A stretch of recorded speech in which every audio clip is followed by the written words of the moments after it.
Straight talk from Israel. You're listening to Israel News Talk Radio.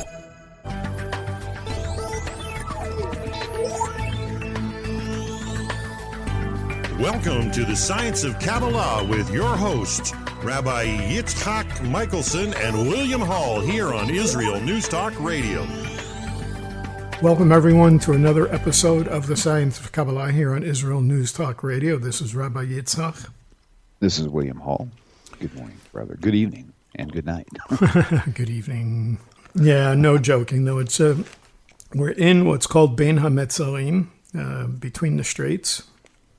We just came out of a fast day here, not just here in Israel, but all over the world. 17th of Tammuz.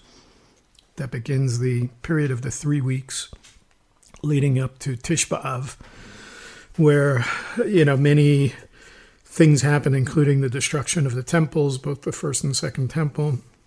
It was all different things that are connected to the kind of things, bad things that have happened to the Jewish people on the 9th of Av. But also, these kind of things happen on the 17th of Tammuz as well, which was Saturday night into Sunday evening. And we've had so many tragedies just in the last couple of months. We've talked about many of them on the show. And then, William, I know you're not a guy that stays on top of the news, which I guess sometimes is a good thing because then you don't see all of the trouble that's going on in the world. But I mentioned off the air, we were talking about this collapse of this building in Miami, and we just sent a team here from Israel, one of our search and rescue teams. And B'ezrat Hashem, God willing, maybe, we hold out hope and we ask Hashem that they would be able to find more survivors. And we certainly pray for the people who have lost loved ones and pray for those that survived and are injured. So many people that are mourning, and this has gotten the attention of the whole world, which, thank God, there's been so much anti-Semitism and so many things going on in the world in the last couple of months. It's good to see the attitude of people change when they see the Israeli team fly into Miami to help. Something that we've always done here in Israel is help people all across the world. So we're going to try and make sense today, if we can, a little bit about what it means, the 17th of Tammuz, what it means to be in these 3 weeks, and then try and focus a little bit on something we haven't talked so much about on the show, is Kabbalah and astrology, and how astrology symbolizes some of these things that we're talking about, how it relates to the 17th of Tammuz in this time of year. So stay with us. We're going to be right back after a short break here on the Science of Kabbalah.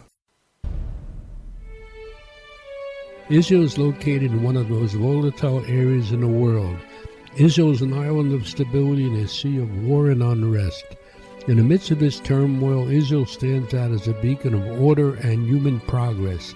Each week we update you on what's happening in this, the Jewish state, a true light unto the nations.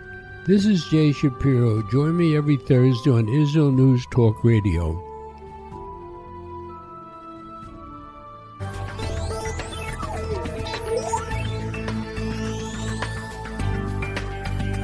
Welcome back to Science of Kabbalah with Rabbi Yitzchak Michelson and William Hall, here on Israel News Talk Radio. Welcome back on Israel News Talk Radio, Science of Kabbalah, here with my dear friend and brother in arms, or brother in armless, however you want to word that, Rabbi Yitzchak.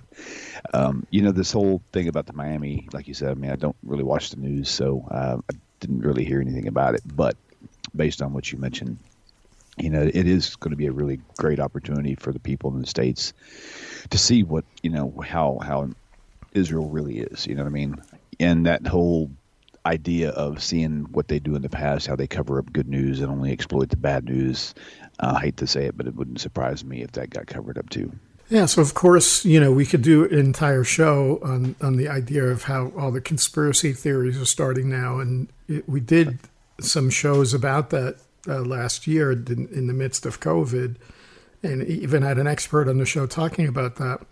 And it seems like every time there's some kind of tragedy, you see that there's some kind of theory that comes up or some kind of conspiracy theory that's attached to it. The big one now that's going on And the reason why I'm talking about it is because while it might seem unrelated, it is related, because at the end of the day, anytime we talk about these things, the whole purpose is to bring us to a place where we gain a better understanding of how we change ourselves, how we elevate ourselves, how we act in a different way towards each other. And so the biggest conspiracy theory now that's going around is that this guy John McAfee, who invented McAfee antivirus, he was arrested in Spain, supposedly hung himself, killed himself in prison.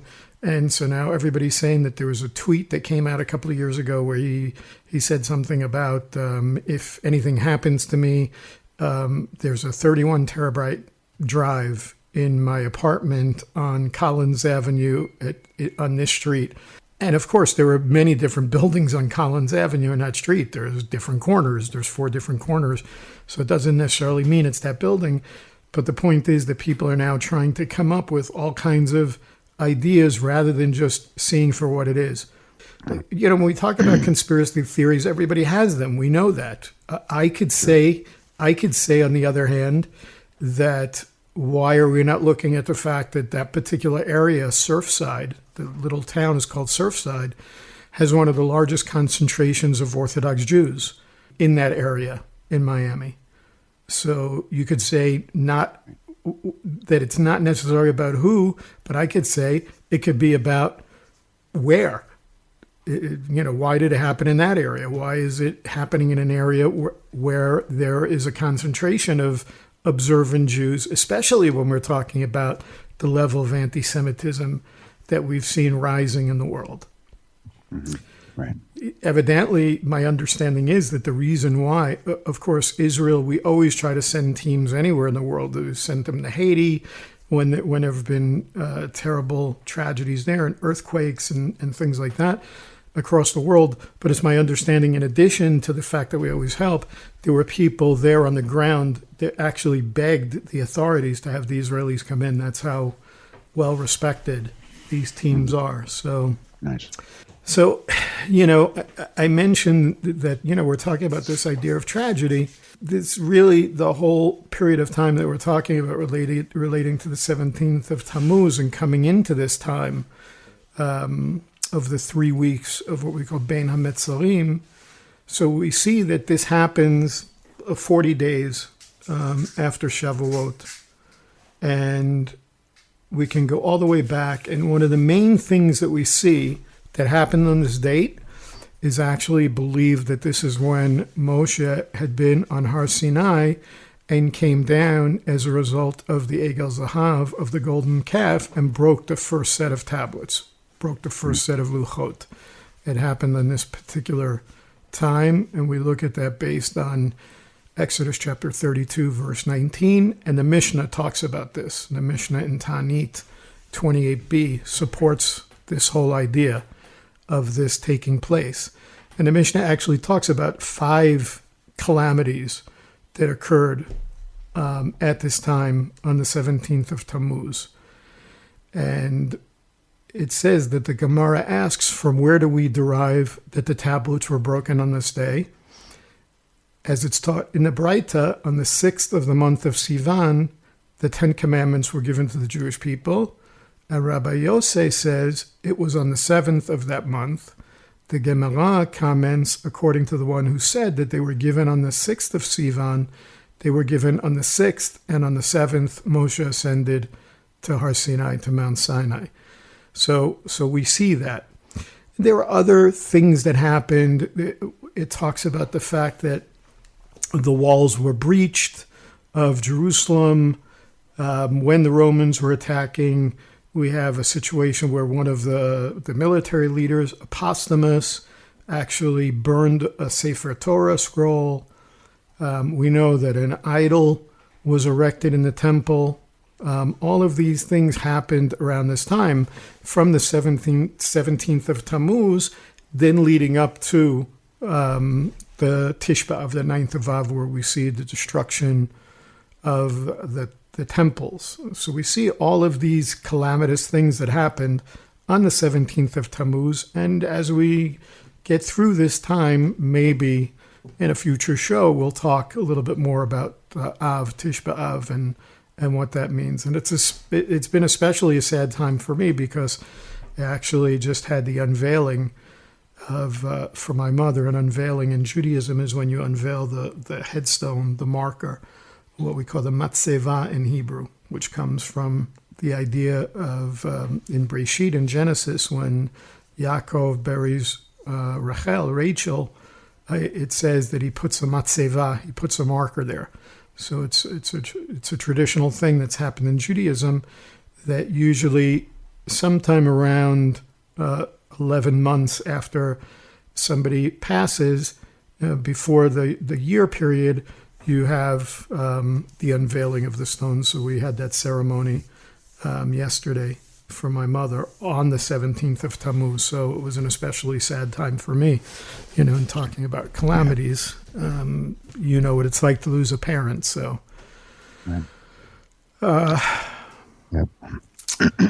So anyway, but really, what I really wanted to talk about today, like I said, was to move into something that I haven't talked so much about. We touch on it every once in a while in different shows, but I wanted to focus more on this as it relates to astrology and Kabbalah and what it means and how it connects to this time of year.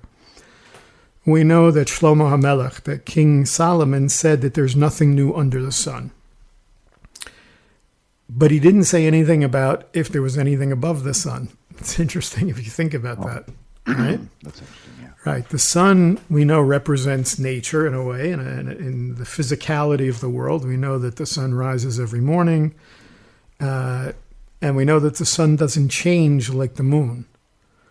And astrology in Judaism is totally different than astrology as it relates to the physical world and what the world teaches about astrology. It's a totally different thing. We see that Avram Avinu, the patriarch Abraham, would have actually been considered sort of the first Kabbalistic astrologer.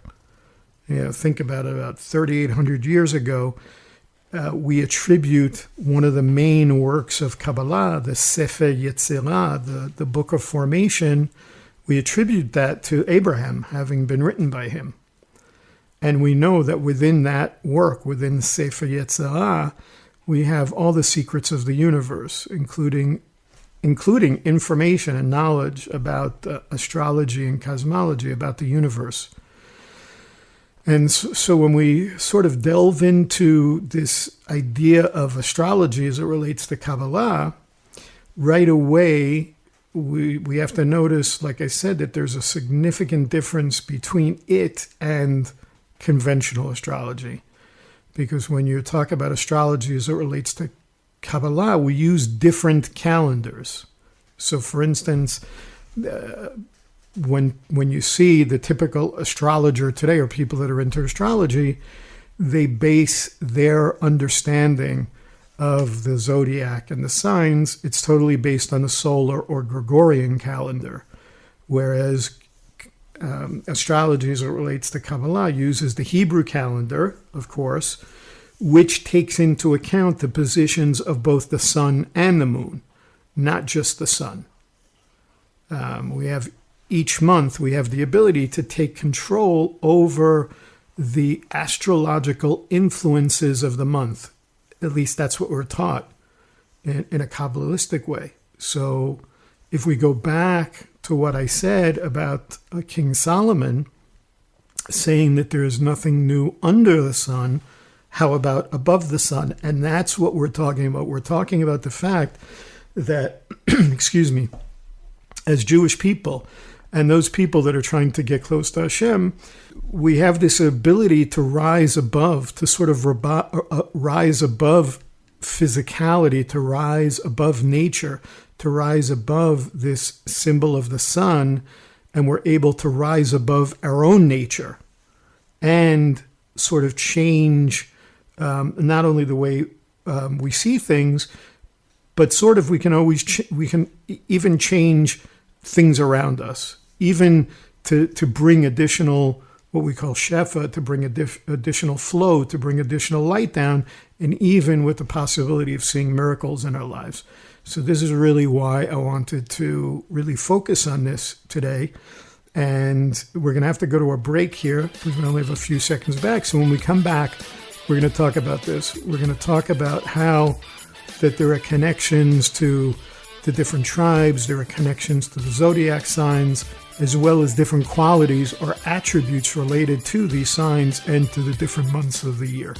You're not going to want to miss this. It's going to be a very interesting show. So stay with us. We'll be right back after some short messages here on the Science of Kabbalah on IsraelNewsTalkRadio.com. The Tamar Yona Show. Tamar? She's sassy. She's smart. She's funny. But she's also a real Jewish mother. Hi, everybody. I'm Tamar Yona. And yes, I can be all of those things. But at Israel News Talk Radio, I'm here to bring you the news stories and guests that you may not hear anywhere else. Join me live on air Sundays, Mondays, and Tuesdays for the most unique and bold talk radio in Israel. The Tamar Yona Show. Shalom, I'm Leah Aharoni. Join me on my show, News from the Torah.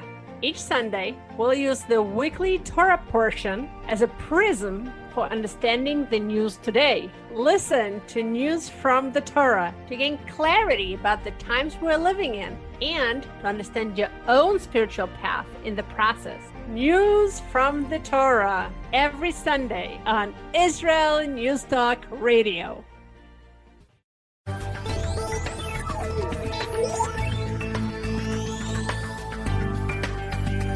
Welcome back to Science of Kabbalah with Rabbi Yitzhak Michelson and William Hall here on Israel News Talk Radio. Welcome back to our edition of Aliens or Adam. There was another A in there. I can't remember what it was, though. No, seriously. I've been thinking about stuff for a long time, and I don't ever talk about it because people probably think I'm crazy. But I mentioned the whole aliens thing. I mean, I can't even fathom how this universe is so huge, and this little grain of salt or grain of sand called Earth is the only one that has life on it. Mm-hmm. I don't get that, right?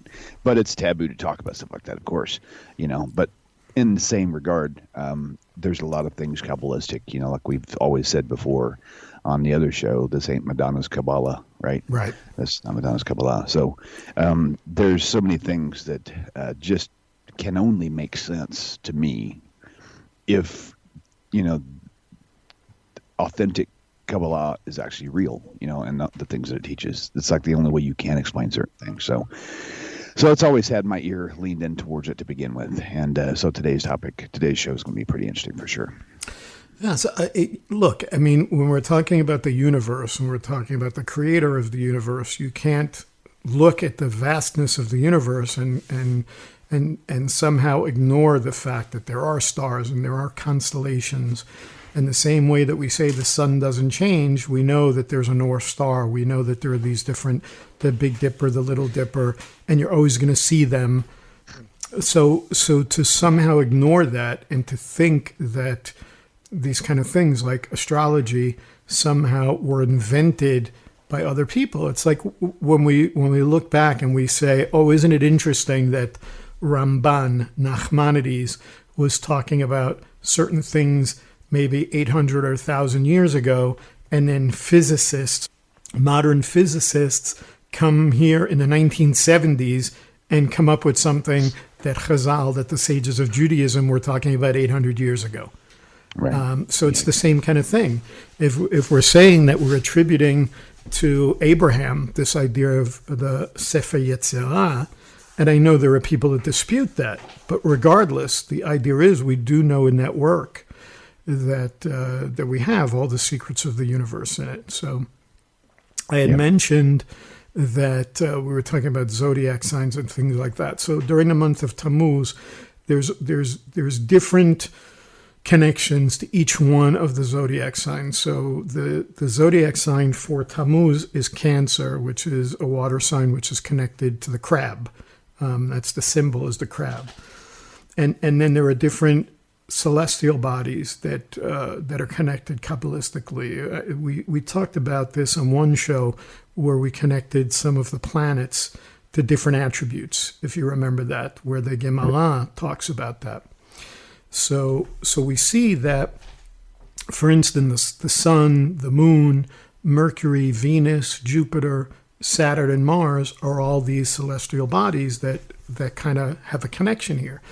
And we would say that each planet controls 2 signs except for the Sun, which controls only the sign of Leo, which comes out in the month of Av, which we're heading into during these 3 weeks.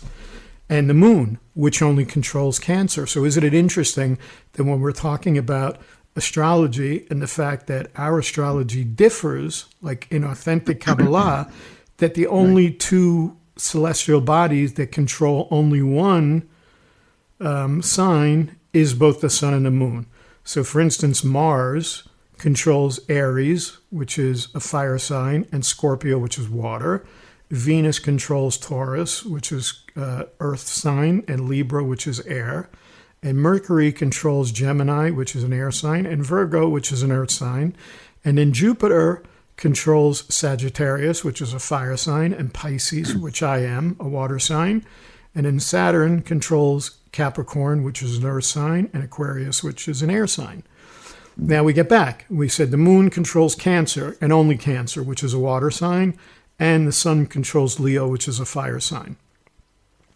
So because the Sun and the Moon control one sign each, what we sort of find ourselves in is sort of in an unbalanced situation, that somehow an unbalanced situation is created in each of these months.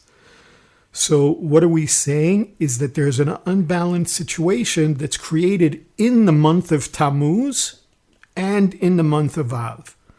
So it's sort of not unusual that we see these tragedies, that even going back to the time of Moshe, that we saw on the 17th day of Cancer, or the 17th day of Tammuz, that Moshe came down from Har Sinai with the tablets, bringing the world the power and energy of immortality in a way. We know that. What do I mean by that? Well, we know that Har Sinai was supposed to be sort of Gan Eden. It should have been this recreation that the Bnei Israel had an opportunity at that time to enter into this perfect state again in receiving the Torah. And instead, while Moshe is there receiving the tablets, Hashem has to say to him, go down to your people.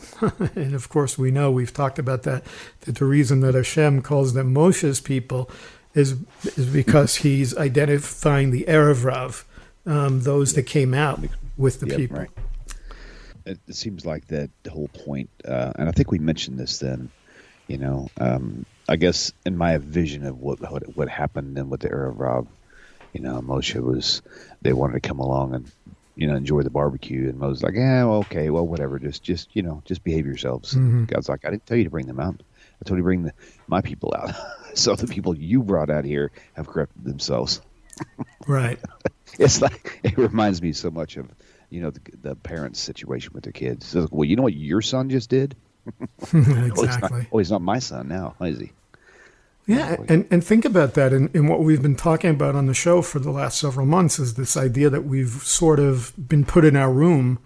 This whole idea with COVID, it was sort of like our father put us in our room, punishing us, like saying that same kind of thing, like, go to your room and stay there until you learn a lesson.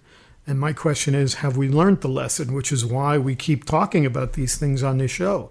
Why I'm trying to change myself, because I keep saying, and I think I mentioned this on the show last week, that every time one of these things happen, not that we take upon ourselves to say, oh, it's our fault, but is there some kind of action that we're doing, or a lack of action that we're doing that potentially is causing things to happen in the world? And each one of us has to look at that. You have to look at yourself in the mirror every day and say, can I do better? And if I do better, can I affect those people around me? Of course, our families first, your kids, your wife, and so on. And it takes patience. But the Israelites didn't wait patiently for Moshe to come down from Har Sinai. And instead they built the calf. They built the golden calf. And this is as a result of why when Moshe saw that, he broke the tablets. And so you could say that the moment that happened, that there was sort of a clashing of two energies. That, as I said, we had the ability to sort of have this Gan Eden experience again, to bring the world back into perfection. And what ended up happening was you had the power of that immortality or perfection coming smack dab against chaos and suffering and depression and death, which also was brought in. As a matter of fact, you could say Har Sinai, you could connect it to the word Sinah, or, which means to hate. So this idea of chaos and suffering and depression and death coming in as a result of this, and this sort of clashing that took place between these two energies. Right. And so the historical fact that the walls of Yerushalayim was destroyed and the tablets were broken also on the 17th sort of was a manifestation of the fact that there was this clash, that there was a lack of compatibility between the potential of the spiritual vessel and the reality of the desire to receive for self alone. We've talked about that many, many times on the ego, the idea of doing things for the desire to receive for ourselves alone, rather than doing things in order to see change that will affect not only us, but other people and the people around us. So Tammuz is also the first of the month of the summer, and one of the 3 months in which a person should act with extreme care, according to Kabbalah. The Zohar actually learns this from the verse in Exodus chapter 2, verse 2, where it says she hid him for 3 months, which sort of brings an encoding of the fact that during the 3 months of Tammuz, which is Cancer, we said, Av, which is Leo, and Tevet, which is Capricorn, that there's judgment in the world. And this is taught in Kabbalah, this is taught by Chazal, that this is that it's not necessarily always a bad thing, but it's just the idea that it's a time of judgment during these 3 months. And this is why we have to be super careful, especially during this time, about what we're doing. And things that happen in current events should wake us up. We should see things in the world and say, man, what is going on in the world? What's going on? And this should give us pause to sit back and think about not only what's going on in the world, but what's going on around in the world around us. And so this tells us that there are forces in the universe that are causing stress and sort of expose us to dangers and to even malfunction. And this is why we have to sort of be very cautious during these months. So anyway, we have to go to a break. Hopefully we won't run out of time. I know, right? In our third section, but we're going to talk a little bit more about that and see if we can come up with some kind of solution for us on how we can change. So stick with us. We'll be right back here on the Science of Kabbalah. In a time where feelings have become fact, where rational thought and common sense has disappeared, one man stands above it all. I'm Howie Sobiker, your political hitman. Political Hitman airs every Tuesday at 11:59 p.m. North American time, 7 a.m. Israeli time, only on Israel News Talk Radio. Are you interested in transforming your life, drawing closer to the Creator, and uncovering the deeper meanings and hidden treasures in the Hebrew Bible? Then join me, Rav Yitzhak Michelson, and me, William Hall, on the Science of Kabbalah, where we are seeking to narrow the gap between what we understand of our physical and spiritual worlds. So make sure to tune in every Tuesday at 5 p.m. Israel time, 10 a.m. Eastern Standard Time, here on Israel News Talk Radio.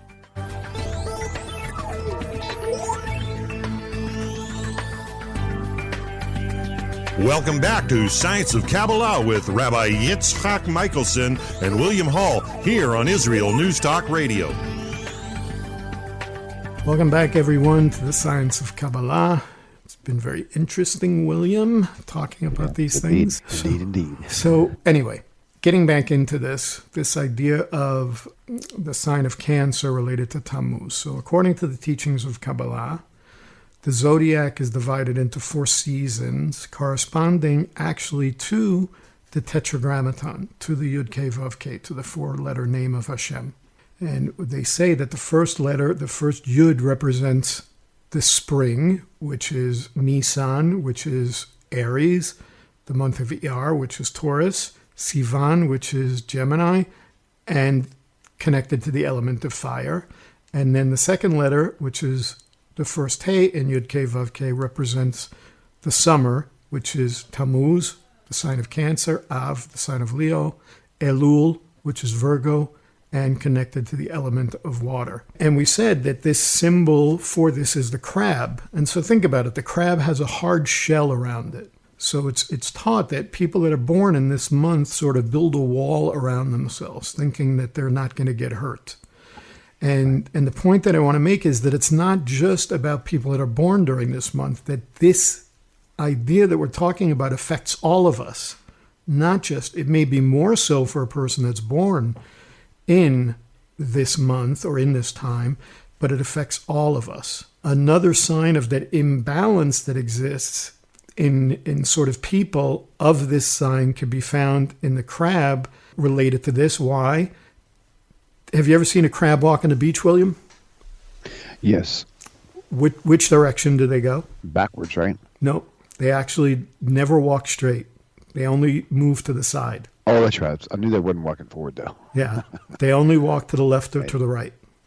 Right. They never walk forward. So we sort of need to keep in mind that while this may be true of people that are born during this time, like I said, that we're all affected by this during Tammuz as well.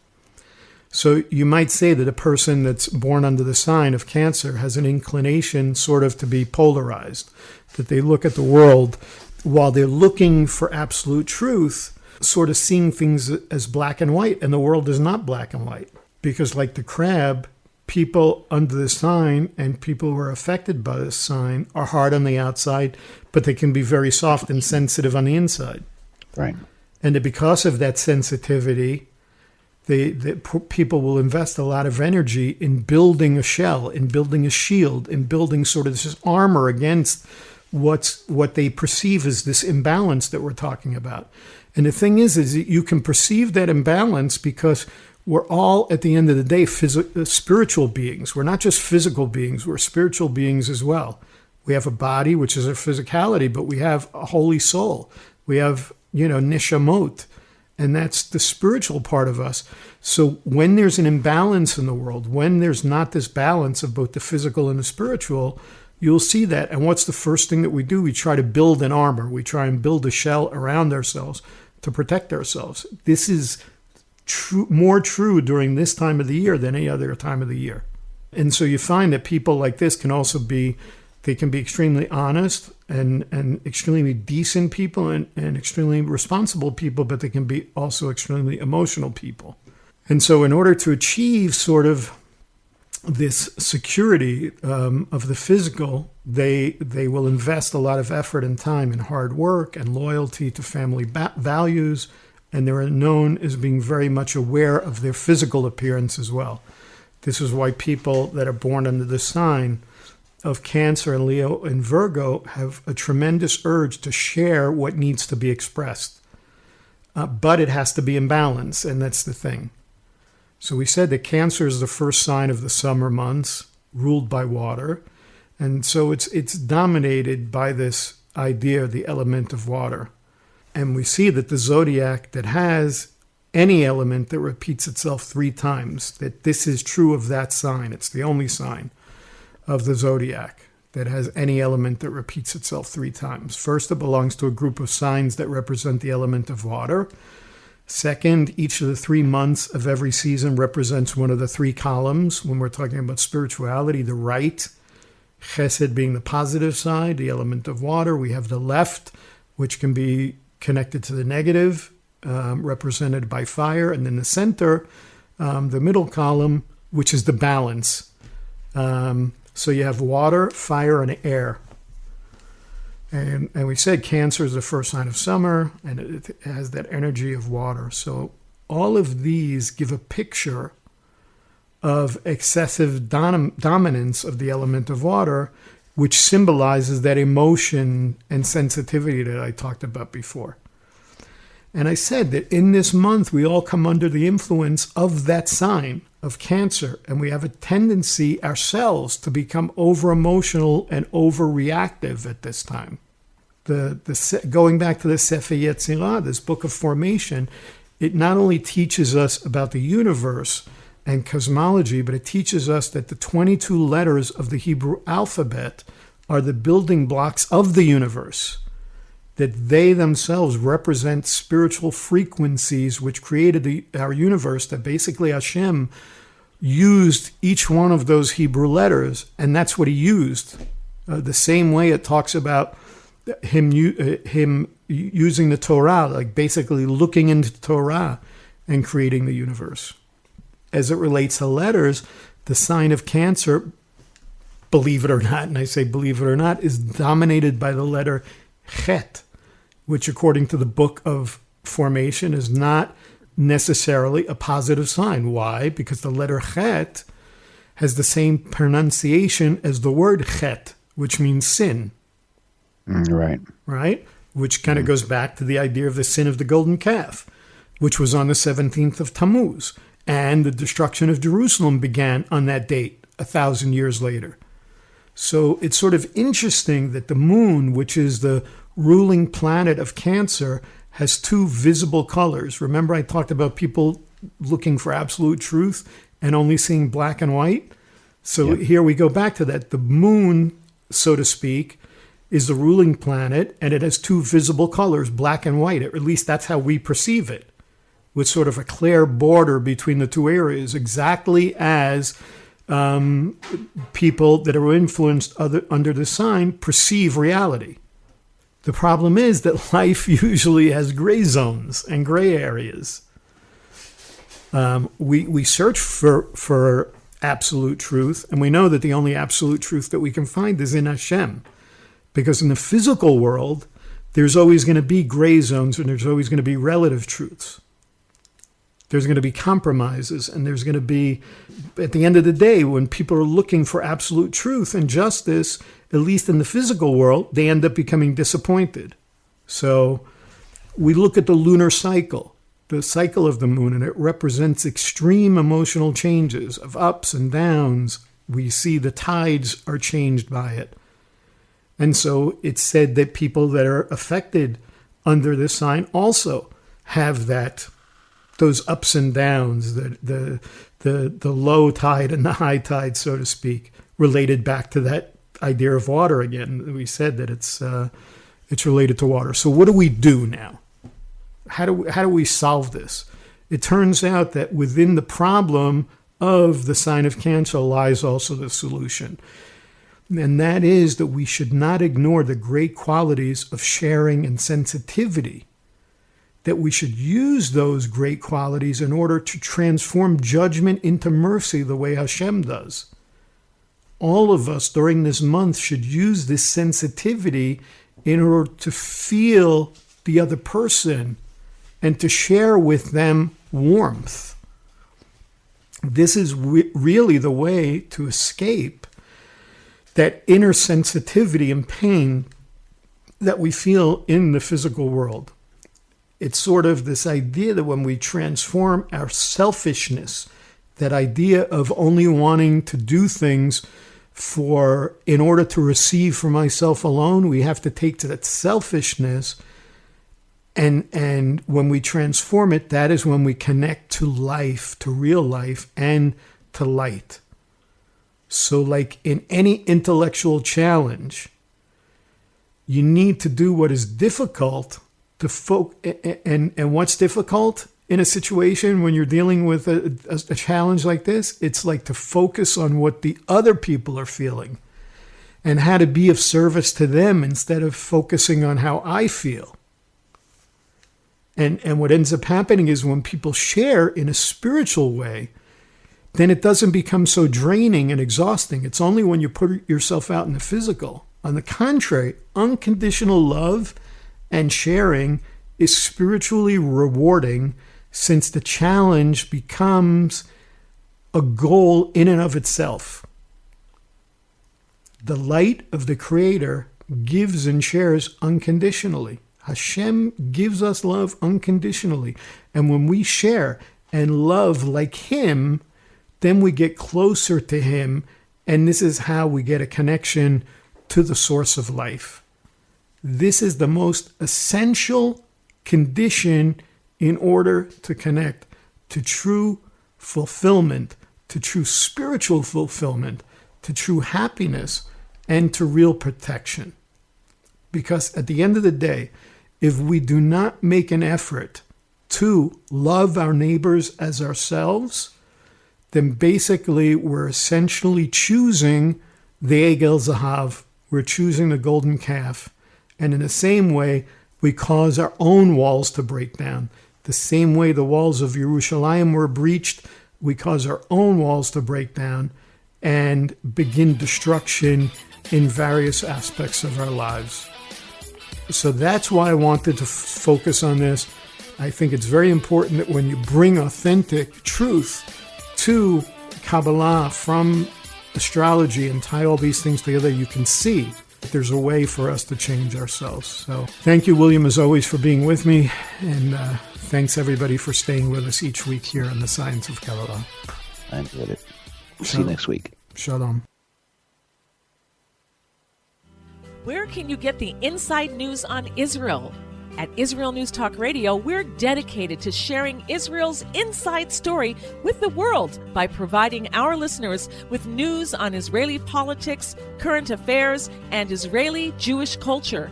The Israel News Talk Radio homepage also provides you, the listener, with useful information at your fingertips, with scrolling news headlines, weather, currency exchange, Shabbat candlelighting times, and so much more. Our radio programming is always accessible and on demand. We operate absolutely free of charge for everyone, everywhere. If you love what we do, partner with us now by becoming an Israel News Talk Radio supporter. With your support, you'll be inscribed on our Israel News Talk Radio Wall of Fame. There's nothing like us in the world. Be part of something great. Israel News Talk Radio. Straight talk from Israel. Howdy, this is Rita from League City, Texas, now living in Israel. And though my heart may have belonged to Texas, it now belongs to Israel and all the fantastic show hosts at Israel News Talk Radio. Hi, this is Michael Solomon from Kiryat Arba, Israel. And why do I love listening to Israel News Talk Radio? Because I love listening to the interesting interviews they do and their news reporting that most other media sources don't cover. Hey, this is Nicoleko from Malmö, Sweden. It gets pretty cold here in Sweden, so I love cuddling up with a warm cup of tea while I listen to Israel News Talk Radio. Hey everybody, this is Frank Morris from Tennessee. Me and my dog Buster really love listening to Israel News Talk Radio. You're listening to Israel News Talk Radio.